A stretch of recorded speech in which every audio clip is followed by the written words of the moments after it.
Hi, everyone. We'll be starting momentarily. Hey, Shannon. Hello. Can you hear me okay? Hi, Naomi. Hi, Carlos. Hi, Shannon. Hello.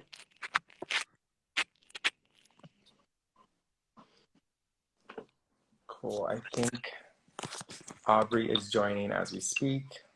Cool. Can y'all hear me okay? Yes. Yes. Do we see? Okay.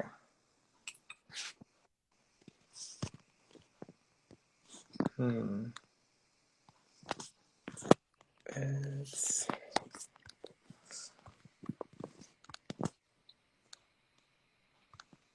except okay. One little second. We're just trying to get Aubrey in this call. Okay, great. Perfect. Okay. Awesome. We're all here. I will pass it over to Naomi. Great. Awesome. Hi, everyone. Thank you so much for joining us for this Instagram Live with Pair Interns. My name is Naomi Harris, and I am a higher education reporter with Open Campus Media, and I focus specifically on race and equity within post-secondary education. Over the next 30 minutes, I'm super excited to talk to you all about internships in California and the California state government with the three panelists on this Instagram Live. Executive Director Carlos Vera, and two former interns, Aubrey and Shannon. Carlos, do you mind starting off by introducing yourself? Yeah, so I'm Carlos Vera. I'm the Executive Director and co-founder of Pay Our Interns, and someone that formerly did 3 unpaid internships, and I'm based in California. Great. Now, Aubrey and Shannon, do you mind introducing yourselves? Sure, yeah. My name's Aubrey Rodriguez, and I used to do an internship as well for the state capitol, and I'm now working in the state capitol. Mm-hmm. Hey, everyone. Shannon Swan. I am also a former Capitol intern. I also work there a bit, and now I work in higher education policy. Thank you. Great. So today we're discussing equity and barriers created as a result of unpaid or underpaid internships. Each of the guests, as you've heard, play a role in this space and have lived existence with internships. So we're super excited to listen to you all. Carlos, do you mind starting off by explaining what the issue is and what can be done when it comes to unpaid or underpaid internships? On average, about 2 million people intern while they're in school.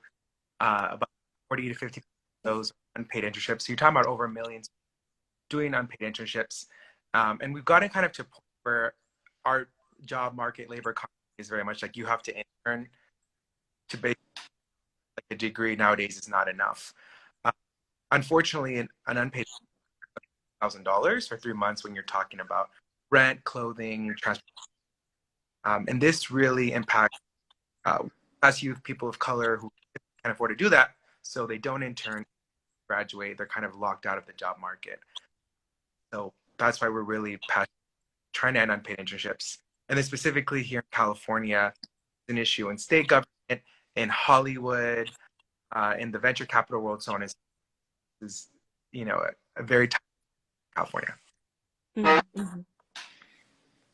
Yeah, and as you mentioned, Carlos, this is something that oftentimes students feel like it's an important step either in their career or if it's even required for course credit at college. Is that a requirement sometimes as well? Yes. So this is like a new phenomenon where a lot of programs, well, one specifically for a lot of pathways, like if you want to be a social worker, you have to do 1,000 hours to get your MSW. If you want to be a teacher in teaching, pharmacist, and so forth. But now even programs not like that, like political science, you're required to do like an internship to graduate. The issue is if it's most paid work, it really puts you in a tough spot, right? Where it's like, do I get the credit or do Right. And I actually had the opportunity to highlight some of those issues that Carlos was just pointing out in a story that I did was co-published with the Associated Press, in which we dived into the issue of unpaid internships and what it was like for students to go through that and oftentimes make that compromise. In fact, Shannon, you were highlighted in the story, and your experience showed what it was like to take an internship that required a lot of hours, but also then having to work and go to school. So do you mind, Shannon, kind of explaining your own experience with internships and what it was like to kind of deal with that balance? I would love to share. So yeah, I was a capital intern during my senior year at state. At the time, I was also a resident advisor, which was great because I had board paid for. I was also a student assistant on campus, which was also helpful because it gave me some extra part-time cash. I also had a car at the time. I think is another part of this. It enabled me to sometimes work at odd hour intervals in my internship. It was easier for me to get to and from campus and my internship. You know, with all these advantages, it was still a stressful time. You know, I had a pretty maxed out schedule. Ended up quitting an assistant job, unfortunately, because I was frankly very overwhelmed. But luckily, my parents were able to help support me financially at the time to help fill in the gaps here and there. And, you know, I was working around the clock as a resident advisor. If you know anything about an RA, you know, sometimes I have to deal with very tough situations late at night with alcohol or drugs. So that was overwhelming at times too. But, you know, at the end of the day, I was very grateful for my experience and I was full time at the end of it. And it really started my career. But, you know, not everyone has experience. And to kind of put other people's stories in perspective, you can really just start chipping away at my experience. You know, if you don't have parents to support you, then you have second or third job, which means you have less hours to dedicate to your internship, means less exposure to the people that are going to hire you someday. Same thing, if you don't have a car, rely on the unreliable public transportation in California, then it's harder for you to invest more hours.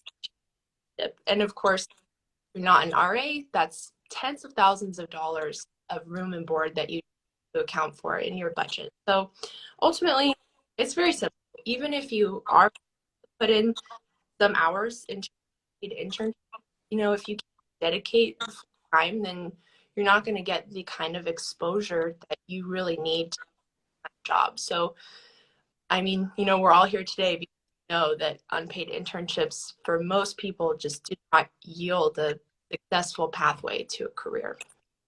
Mm-hmm, mm-hmm. Yeah, no, that's really important to highlight some of those support systems and what you were able to compromise to make your internship work, especially as you pointed out, you know, being able to have that car, being able to rely on your parents, and even being able to quit a job and still be able to make that compromise, even though, as you pointed out, it was incredibly challenging. So I do think, Shannon, your experience speaks to some of the compromises or struggles that students go through if they do decide to take on an internship that's unpaid. And then we have to think about what is it like for students who can't make that compromise, who may not have that financial security or stability to do that and to then hopefully advance their careers once they graduate from college. Well, Aubrey, thank you so much for sitting there a little quiet. I want to turn to you now and to learn a little bit about your own experience when it comes to internships and some of the challenges you may have encountered as well. Yeah, thank you. So my experience was a little different, and I couldn't really take the first internship until I was 23, just because I couldn't afford to not have an unpaid commitment at the time, because I had to pay for college out of pocket. And my parents were both very young when they had me, like 19 and 20. So I kind of grew up not as much. It was poor planning on their part, right? But I'm thankful that I'm here. But I mean, financially, it was a little more hard for them to kind of help me get through college. So I had to do that out of pocket, and so when the opportunity came up for me to attend the congressional internship, it's called Panetta Congressional Internship in DC. They provided stipends, and that was the first time I was actually able to take an internship or fellowship.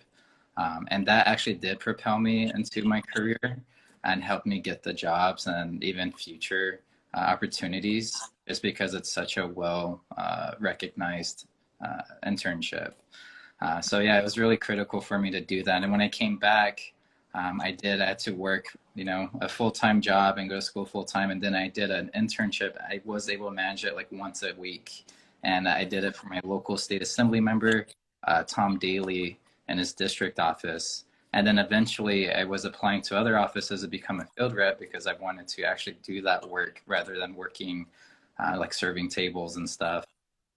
So he actually hired me, and that was like kind of my way in. Even though I only did it very lightly, but it's like even a lot of people can't do it once a week, and it's really unfortunate that this is kind of like the only way for people to really get the jobs that they want to work in, like they're passionate about, right? And not just retail or service jobs. Right. So yeah, that was kind of like my experience with internships anyway.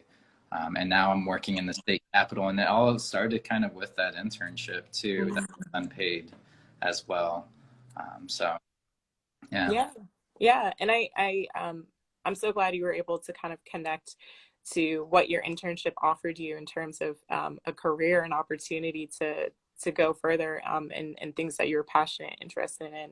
And Carlos, given what we've heard from both Aubrey and Shannon and your own understanding, of course, with internships and the internship economy, what do you think should be the top 3 priorities for anyone seeking to address these challenges, especially in California?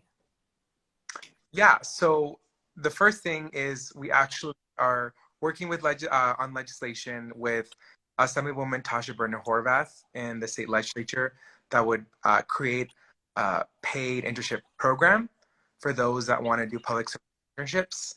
So stay tuned for more updates on that. Hopefully we'll have more by the end of the year. I think the second part really is how can we transition unpaid internships in Hollywood and others from unpaid to paid, but not just that, but also examine like who's benefiting from these paid opportunities, because we have been noticing a shift. Like we just, won our White House campaign to get the White House interns, and that was huge. And we've been seeing a lot of momentum, but like we're not going to yield much results if you switch your program, but you keep exclusionary hiring practices. And what I mean by that is by only hiring kids from like Stanford or specific schools and not those from, community colleges, Cal States, and so on and so forth. So I think that's the equity part that's really important. And then one thing I do want to know before I forget is we have been noticing more employers are saying we don't offer unpaid internships, but they don't pay you. It's your school pay you. And that in itself is an equity issue, because like for some schools that have large endowments, they do have stipends for their students. But if you're going to community college, they just don't have those kind of resources. So you just kind of end up with the same situation as unpaid internships, where it's only select. So I think those are a couple of things that I wanted to highlight. Yeah, for sure. And yeah, I think it is really important to understand what can happen and what can be lost out if we don't open up these internship opportunities for students who may be coming from marginalized backgrounds, whether they're low income or students of color, especially when you think about the industries and the fields that can then be affected long term. You're right, it's always about the pipeline and what's accessible. And even for students. One little last thing before I forget. Yeah, go for it. Was the third point is right now we have a shortage of teachers, social workers, and other key critical professions in California. Like we will not function as a state without them. At the same time, for all those careers, we make it really burdensome to become one. Like I mentioned previously, if you want to be a social worker, they do 1,000-hour practicum. 92% of them are unpaid. One way that, legislators and like the governor could fix this by providing a stipend for their practicum. And we actually saw Michigan, the Michigan State House just passed this legislation and the governor signed it. Basically, the state will give you a stipend that covers your practicum for field work, right?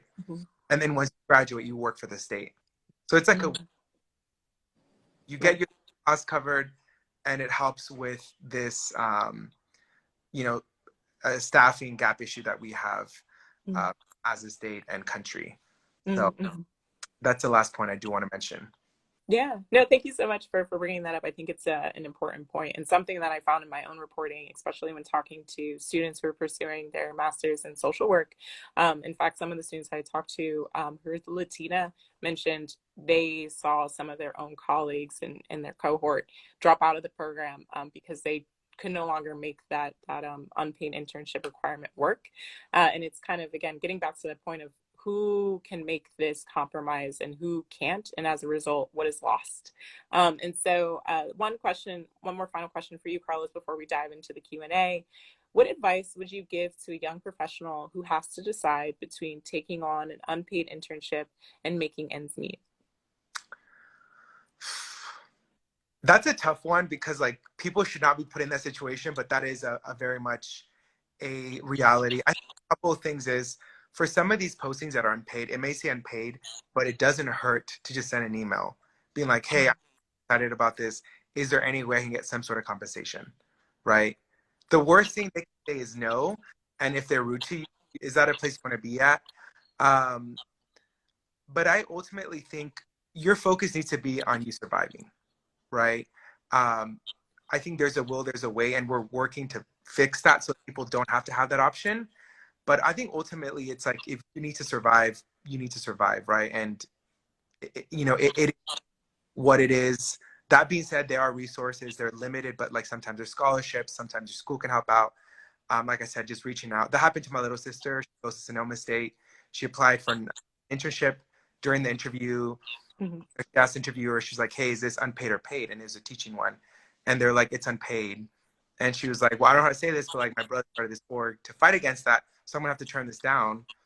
And like the interview ended there. And then the next day they called her and they're like, how about $18 an hour? Oh, wow. So from $0 to $18 an hour.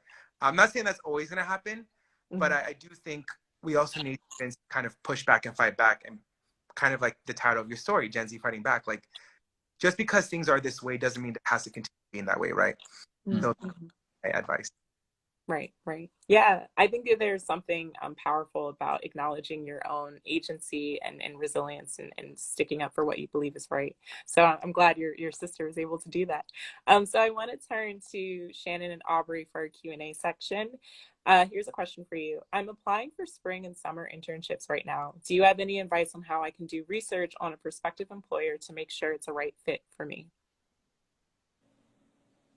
I can share.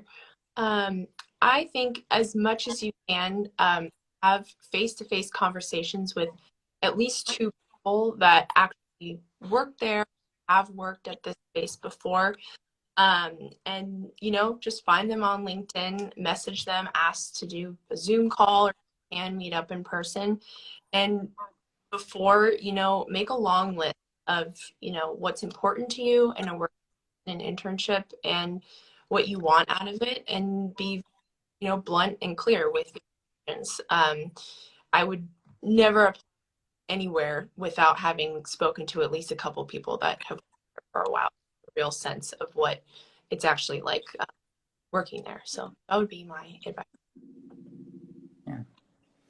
Can you repeat the question one more time? Sorry, I kind of missed it. I was researching. Oh, yeah. Advice on researching a prospective employer to make sure that the internship is the right fit. Oh, yeah. I mean, yeah, so everything Shannon said, definitely. And I'd also add, like, making sure, wherever you're interning is, like, also aligning with your values. I come from a very political centric lens, so, aligns with your values. I think it's important for you to try to want to, like, grow in that trajectory. I did have to work for kind of more moderate members in the past that didn't necessarily align with members, so I get like having to like just find an opportunity to get started. But like if that's really important to you, you should prioritize that and find those different organizations or whomever to kind of align with your values. Right. One more tip. Yeah, go for it. Did you have anything else, Aubrey, or was that it? Okay. When you're doing internships and jobs, it's very easy to look at the requirements and then kind of just take yourself out of the running before you Well, I don't have that, do exactly that kind of internship. But it never hurts. You know, like Carlos said, like, what's the worst that's going to happen? You know, they say no, you know, they might say yes. And it's all about how you know, how you portray yourself and your experiences. Last year, during a former Sac State student who was foot in the door at Capitol, he hadn't had any really concrete experience yet. He also worked during 2020 and kind of wrote that off. Wait a minute, that's really good experience to have working in the Capitol or a district office when you're dealing with the public every day. I'm like, you should express this in a way with, you know, I interacted with the day-to-day public in a grocery store during COVID, which, you know, we've all seen the videos and stuff. Very hard. And, you know, job, any customer service job like that. So just reframing your experience in a way that fits, like that could fit with the job, and like, don't automatically undersell yourself. You know, there's always a chance that someone can see your potential. For sure. Yeah, that's really important, especially once you're thinking about employment after an internship. Never undersell yourself. Always apply. Another question that we got, are there tips for handling more than one internship at a time? And I can open that up to whoever maybe experienced that. That is a really good question. I'm trying to think of helpful. I'll jump in. So there are some people that are overachievers and try to do 1 or 2 internships. I do not recommend that. I think this is a feature that you eventually learn in college, but you can't do it all. And when you're trying to do it all, you end up doing a lot of things very mediocre, you know, in a mediocre way. So I would just say focus on one, especially for a lot of people. They will have to be doing part-time jobs, so on and so forth. But just do like one internship at a time. Right. You're starting out, your reputation does matter. And you don't want to be known as that intern that like does all these things publicly, but like doesn't do their job. Right. So yeah, and you could like spread yourself thin, and it could really make like hurt yourself in the end. And like, and your mental health should be prioritized. Like I know hustle culture is so popular. Like, you know, we feel like we always have to keep going and kind of working in the system kind of around us. Should be examined and honestly kind of dismantled in a lot of ways. But like that does facilitate that type of mindset, I think can be very like toxic to your mental health. So I would definitely not advise them working one. For sure. And another question, I've been accepted to an internship and my school says they'll give me a stipend, but it's a very small amount.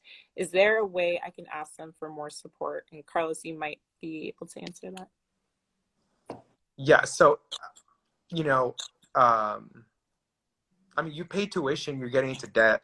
I don't think, and you know, if you want to reach out, we can help you draft the email. But basically being like, thank you so much for this stipend. This is great. However, I'm going to be at the city and we can send you the Massachusetts. The MIT has like a living wage calculator that will literally just calculate like objectively how much it's going to cost you to be in a certain city and live there, right?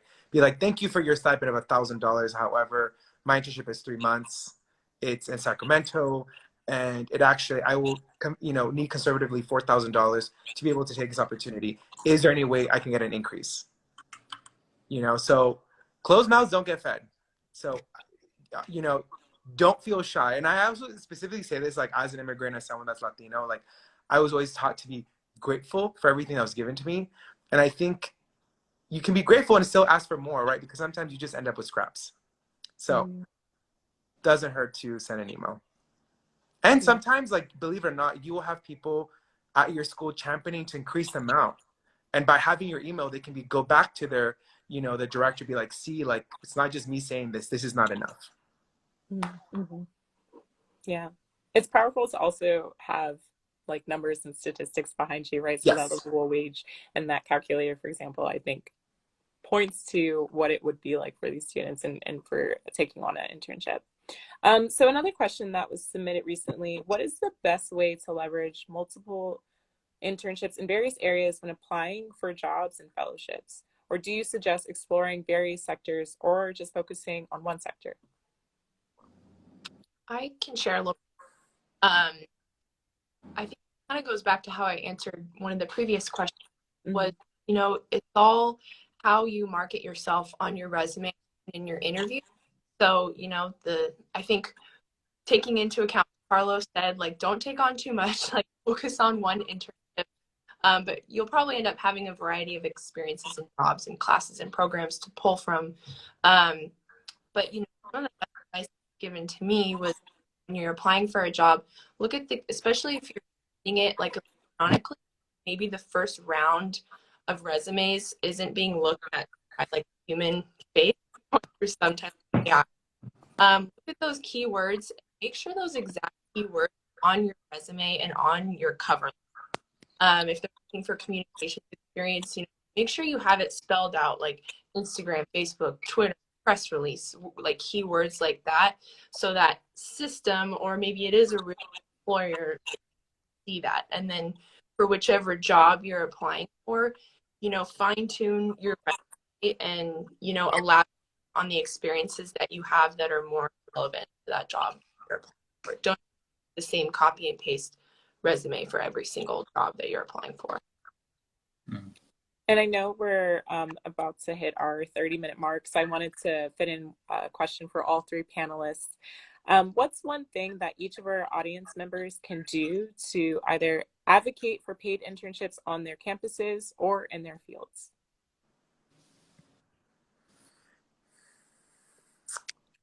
Well, I guess I could start. Yeah, I mean, working in the state legislature, you can definitely have your representative on the state level, even federal level, support these types of initiatives. Definitely something people can do right now. Yeah, just like talking about it, right? And like mentioning, you're a human being and that you to be paid for type of commitment that we should really in this experience.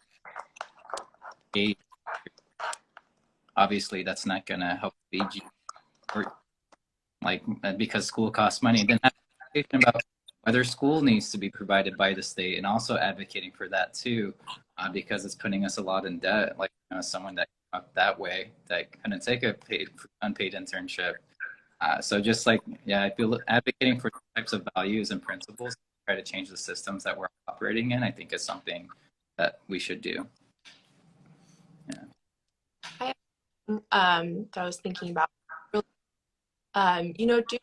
homework on the budget from which, your stipend or your salary was coming from.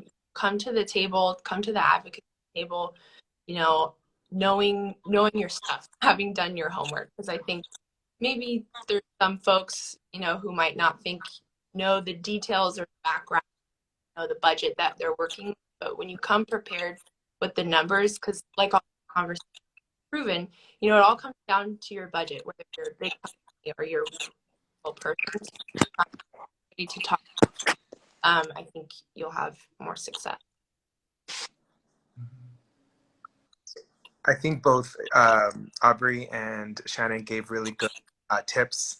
I think just to add on to that, people only see as like interns as like the only group that's going to be advocating for this. And if we really want to transition our economy from unpaid to paid, we all are going to play a role.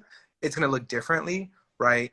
Not everyone can like be screaming, out from their lungs or like protesting, but kind of like they mentioned, you can do your own things within your own organizations. If you're a student, I think reaching out to your career center, to your professors, to your faculty, being like, hey, this requirement is actually hindering myself and other classmates. I think the perfect example, and I saw that Jason asked a question being like, what group is working to like fight against unpaid internship social work? There's actually a grassroots group. They're called Payment for Placements. They started in University of Michigan, a school social work. They came together and they launched a campaign telling the university, like, look, we have to do this, for free for a year. We can't afford this. And we're demanding to get paid. So I think we all have a role to play in this fight. It's just going to look a little bit different. Right. Awesome. Well, we hit our 30-minute mark. Thank you all so much for taking the time and joining us on this live call. Thank you to our lovely panelists and everything that you've shared, the advice, your lived experiences, greatly appreciated. And if you are interested in learning a little bit more about the work that I do, feel free to check out Open Campus Media at opencampusmedia.org or follow me at Twitter, which is just my name, Naomi J. Harris. But anyway, thank you all. And we appreciate pair interns, especially for putting this together. Thank y'all so much for coming. Thank you. Bye. Bye.